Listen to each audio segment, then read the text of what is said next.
কালকে যেহেতু শবে গিয়েছে তাই আজকে ঘুম থেকে উঠতে লেট হয়েছে। আজকে ঘুম থেকে উঠে নাস্তা খেয়ে ঘরটাকে গুছিয়ে নিলাম। এর মধ্যে আব্বু কতগুলো মাছ নিয়ে চলে এসেছে। মাছগুলোকে কেটে ধুয়ে নিলাম।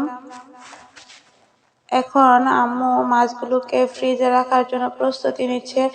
মাছগুলো রাখা হয়ে গেলে এখন আম্মু মাছগুলোকে সব পলিতে ভরে নিচ্ছে এবং মাছগুলো সব ফ্রিজে রাখার জন্য প্রস্তুত করছে।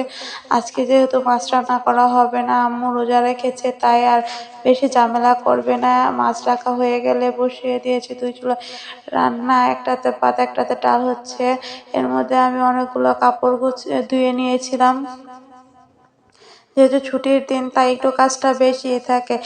দুপুরে খাওয়া দাওয়া করে একটু বিশ্রাম নিয়ে তারপর বিকেলে একটু ঘুরতে বের হয়েছিলাম। দেখেন কি সুন্দর গাঁদা ফুলের বাগান। আমাদের এখানে অনেকগুলো এরকম গাঁদা ফুলের বাগান আছে। যেহেতু সামনে ফেব্রুয়ারি, তাই ফেব্রুয়ারিতে এই ফুলগুলোকে বিক্রি করা হবে বলে এখনো বাগান থেকে ফুলগুলো তোলা হয়নি, তাই সেখানে একটু ঘুরতে গিয়েছি।